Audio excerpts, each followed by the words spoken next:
घर बनाने से पहला सबसे बड़ा मुख्य चीज क्या होता है? नींव डालना। ओके, नींव डालना। और एक ही सब्जी बस हो गया, छत। ओके, जो सबसे पहला नींव है वो नींव हम डालते ही नहीं है पहली बार। एक प्रार्थना रिक्वेस्ट, एक प्रार्थना का उत्तर, अगर हम लोग को परमेश्वर के पास जाना है और वहां से हम लोग जो हमारा मन में, जो हमारे दिमाग में जो योजना बन रहा है, जो हमारे मन में चल रहा है, उसे अगर पूरा करना है तो क्या होना चाहिए? पहला प्रार्थना, है ना। अभी अन्ना देखो, परमेश्वर के भवन में जाके प्रार्थना की, तब एली बोल रहा है, यहोवा परमेश्वर तेरा मन चाहे वर तुझे दे। कब मिला उसे मन चाहे वर? जब उसका प्रार्थना न्यू स्ट्रॉन्ग, सुबह से लेकर कितना टाइम एली एक जगह में बैठकर चुपचाप बैठा था और अचानक उठकर आके ये उससे क्या करना, अन्ना के पास आ रहा है। क्या वो उस मंदिर में सिर्फ अन्ना ही थी क्या, और कोई नहीं था? आपको लगता है वो स्थान पे सिर्फ अन्ना ही थी और कोई नहीं था? बहुत सारे लोग वहां पे मंदिर। एली का नजर किसका पर गया? अन्ना को। हालेलुया। ध्यान से बराबर आप लोग समझना है कि एली का नजर किधर गया? क्यों एली का नजर अन्ना पर गया? क्योंकि वो अन्ना किसको खटखटा रही है? सेनाओं का यहोवा परमेश्वर यीशु मसीह। उसका प्रार्थना सुनकर एली का नजर को परमेश्वर ने कहां पे घुमा दिया? सीधा अन्ना के ऊपर घुमा दिया। हालेलुया। और एली जाके उससे गुस्से से पूछता है, चुप कर, बस हो गया, कब तक तू नशे में चूर रहेगी? कहता, प्रभु मैं स्वामी, मैं दुखी हूं। जब उसने सारी बात बताई तब एली के मुंह से निकला एक ही शब्द, जा, आते वर्ष में तेरे कोख में संतान रहेगा। हालेलुया। और यहोवा तुझे मुंह मांगा वर। कितना बड़ा सौभाग्य का साल। सबसे पहला प्रार्थना, हमारा न्यू क्या होना चाहिए? प्रार्थना। हम लोग प्रार्थना बोलेगा तो हम लोग को प्रार्थना करने का इच्छा नहीं है, पहली बात। हाँ, दुनिया की बेकार बात करना है बोले तो हम लोग पहला नंबर है। इसके घर में ये हुआ, उसका घर में हुआ, उधर बम फूटा, इधर एक्सीडेंट हुआ, इधर लफड़ा हुआ, उसका वो ये हम लोग को दुनिया भर का क्या हमारे अंदर खबर ज्यादा हम लोग है। लेकिन प्रभु की खबर, प्रभु की नजर, प्रभु पर अपना नजर रखना हमारे पास क्या नहीं है? समय नहीं, टाइम। प्यारो, प्रभु यीशु मसीह के प्रिय बच्चों लोग, प्रार्थना करना बहुत जरूरी है। हालेलुया। प्रार्थना वो चीज है, एक आग है। हालेलुया। बाइबल कहती है परमेश्वर सोना को क्या करता है? आग में पिघलाकर मैला निकालता है, कि वो कितना पवित्र है उसके सोना। उसी प्रकार प्रार्थना जब तुम करोगे, तुम्हारे अंदर का मैला प्रभु यीशु मसीह क्या करेगा? जलाकर निकाल देगा। यानी तुम्हारे अंदर गंदे स्वभाव, गंदे विचार, गंदे इच्छा, गंदे हालेलुया नजर तुम्हारे अंदर से क्या करेगा? प्रभु निकालेगा। आज लोग क्यों बोलते हैं कि मुझे प्रार्थना करने नहीं होता पास्टर, मुझे 5 मिनट की प्रार्थना होती है, 5 मिनट के ऊपर जाता नहीं, मैं जब भी प्रार्थना करने का मन करता हूँ मेरे को प्रार्थना नहीं होती है, मैं घुटने डालने का मन करता हूँ, घुटने डालना होता ही नहीं है। क्यों? क्योंकि शैतान को मालूम है प्रार्थना करेगा तो उसको जगह वहां पर नहीं है। क्योंकि ये प्रार्थना में किसको बुलाएगा? किसको घसीटेगा? किसको रखेगा अपने हृदय में? सेनाओं के परमेश्वर जो महिमा का सिंहासन पर विराजमान रहता है, उस परमेश्वर को लाकर क्या करेगा? हालेलुया। और यहाँ पे किसको हटाएगा? इसके यहाँ से किसको हटाएगा? वो शैतान जो हमारे मन के सिंहासन में बैठा है, उसको हटाएगा। हालेलुया। प्रार्थना में वो ताकत है। हालेलुया। आपको प्रार्थना करने के लिए में नींद में डालता है। क्यों नींद में डालता है? आपको मालूम है? आपको प्रार्थना करने में क्यों नींद में डालता है? क्योंकि तेरी प्रार्थना उस परमेश्वर के पास ना पहुंचे। मैं आपको एक छोटा सा घटना बताता हूं। यहां पर सांप निगलने के लिए बैठा है और इसको चिल्लाना है कि मुझे बचाओ बचाओ बचाओ, और इसके मुंह से क्या नहीं निकल रही है? आवाज नहीं निकल रही। अगर आवाज निकला तो कोई ना कोई बचा नहीं आएगा, नहीं निकला तो ये क्या हो जाएगा? उस पर फंस कर मर जाएगा। उसी प्रकार शैतान क्या करता है, तेरी मुंह ना खोले और परमेश्वर अपने दूतों को ना भेजे और तेरी रक्षा वो ना करे बोलकर वो क्या करता है, शैतान चाहता है। इसीलिए शैतान तुम लोगों को प्रार्थना करने में क्या करता है, तुम्हारी कमजोर, तुम्हारे शरीर में इतना कमजोर कर देगा, पूछो मत।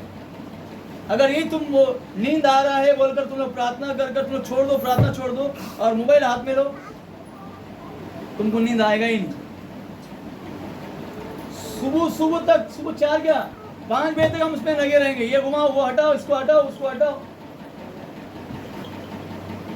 हालेलुया, नींद आएगा नहीं हमको। और कोई दूसरे को आगे बात करने के लिए हमारी नींद चली जाएंगे। लेकिन जब प्रभु के चरणों में प्रार्थना करना है, क्या हो जाता है, हमें इतनी नींद आ जाती है कि पूछो। इसीलिए प्रार्थना हम लोगों को करना बहुत जरूरी है, प्रार्थना में लगा रहना है। बाइबल कहती है प्रार्थना में लगे रहो। प्रभु यीशु मसीह ने बोला मांगेगा तो ही तुझे, जब तक तू प्रार्थना नहीं करेगा तो मांगेगा कैसा तू? जब तू प्रार्थना नहीं करेगा तो तू मांगेगा कैसा प्रभु यीशु मसीह के चरणों में? तेरी प्रार्थना ही प्रभु के पास पहुंचा नहीं तो परमेश्वर तेरा उत्तर आएगा कैसा? यीशु मसीह तुझे उत्तर देगा कैसा प्रार्थना में, जब तू प्रार्थना ही नहीं करता है, तू बाइबल ही नहीं पढ़ता है, उत्तर आएगा कैसा?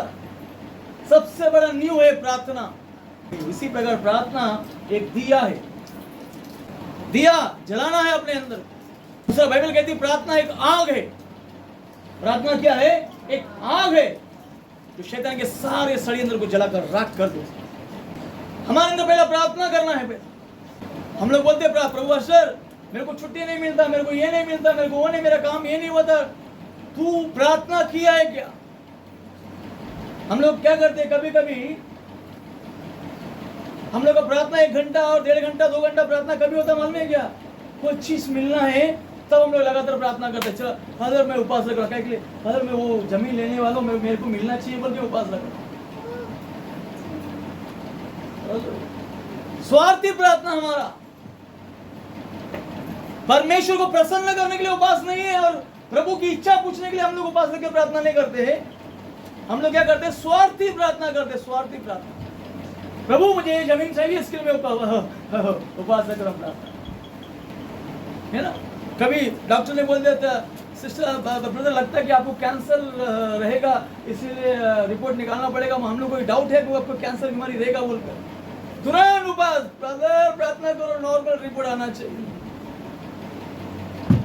फिर रात भर नींद नहीं आएगा, प्रभु कल मैं जा रहा हूँ दवाखाना, जा रहा हूँ, 9 बजे डॉक्टर बुलाएगा, सुबह जल्दी उठेगा, 5 मिनट की प्रार्थना, चलो प्रभु मैं अभी 9 बजे जा रहा हूँ, मेरे साथ में आना।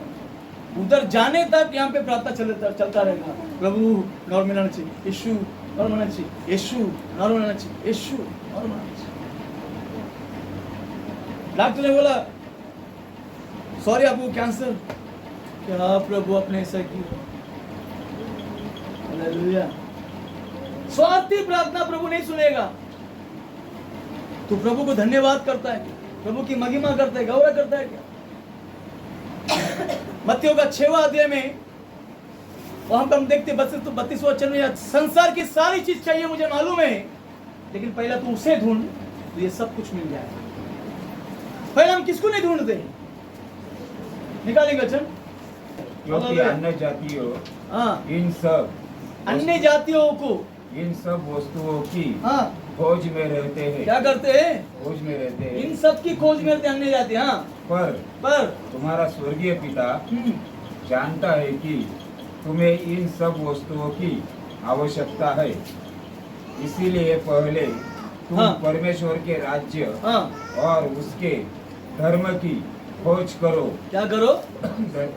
उसके राज्य की और पहले उसके धर्म में और उसके राज के खोज करो तो ये सब वस्तु तुझे तुम्हें मिल जाएगी। हालेलुया। इन सब चीजों की खोज किसको है? अन्य जातियों को भी, हमको भी है। लेकिन प्रभु यीशु मसीह पहला क्या बोल रहा है? उसे ढूंढ। किसको ढूंढ? पहला उसके चरणों में प्रार्थना कर, पहला उसकी इच्छा मांग। पहला हमारा प्रार्थना कैसा होना चाहिए? मेन हमारा प्रार्थना है यहाँ पे सुलेमान प्रार्थना कर रहा है और परमेश्वर जाके उसे दर्शन दे रहा है और कह रहा है कि तूने अपने लिए नहीं मांगा, किसके लिए मांगा? अपनी प्रजा। हालेलुया। और वहां पर प्रभु यीशु मसीह से कितना वचन बेटा वो 11 वचन पढ़ बेटा, 11 वचन पढ़ो वहां पे। तब परमेश्वर ने उससे कहा, इसलिए कि तूने यह वरदान मांगा है, और ना तो दीर्घ आयु और ना धन और ना अपने शत्रुओं का नाश मांगा है, परंतु समझने के विवेक का वरदान मांगा है। समझने का विवेक का वरदान मांगा है। इसलिए सुन, मैं तेरे वचन के अनुसार करता हूँ, तुझे बुद्धि और विवेक से भरा मन देता हूँ। विवेक क्या क्या? बुद्धि और विवेक से भरा हुआ मन देता हूँ, यहाँ तक कि तेरे समान ना तो तुझसे पहले कोई कभी हुआ और ना बाद में होगा। हालेलुया। परमेश्वर वो परमेश्वर है। ये सुलेमान का प्रार्थना, जब ये वचन जब मेरे को मिला बहुत पहले, जब मैं भी ये प्रार्थना किया, प्रभु मेरे को बुद्धि नहीं है, मुझे वो बुद्धि दी। तेरी प्रजा को मैं चला नहीं सकता, लेकिन विश्वासी को मेरे को चलाना बहुत कठिन है, मुझे चलाना सिखा। तब जाके प्रभु देने वाला बुद्धि। Hallelujah, hallelujah. ये बुद्धि बहुत जरूरी है। अगर ये बुद्धि नहीं होगा, प्रभु की सेवा कहीं नहीं कर सकते। चर्च चलाना घर से बहुत महत्वपूर्ण होता है। व्यभिचार की आत्मा आएंगी, मस्का लगाने वाली आत्मा आएंगी, है ना, बड़बड़ करने वाली आत्मा आएंगी, परमेश्वर से नजर हटाकर मेरा सुनो बोलकर बोलने वाली आत्मा आएंगी। हालेलुया। फादर तुमको कुछ भी नहीं आता, मैं बोलता हूँ वो करो बोल के बोलने वाली आत्मा आएंगी। सब हम लोग उसकी बात सुन के उसके पीछे जाएंगे तो चर्च में क्या बचेगा? मन में क्या? परमेश्वर नहीं बचेगा, है ना, नाच गाना बचेगा सिर्फ। यहाँ पर बुद्धि चाहिए, परमेश्वर की आराधना चाहिए। कब मिलेगा? जब हम लोग परमेश्वर की इच्छा को पूरे मन से मांगे। और मांगने के लिए हमारे अंदर क्या होना चाहिए? प्रार्थना का वो स्वभाव हमारे अंदर क्या करना चाहिए? प्रकट होना चाहिए।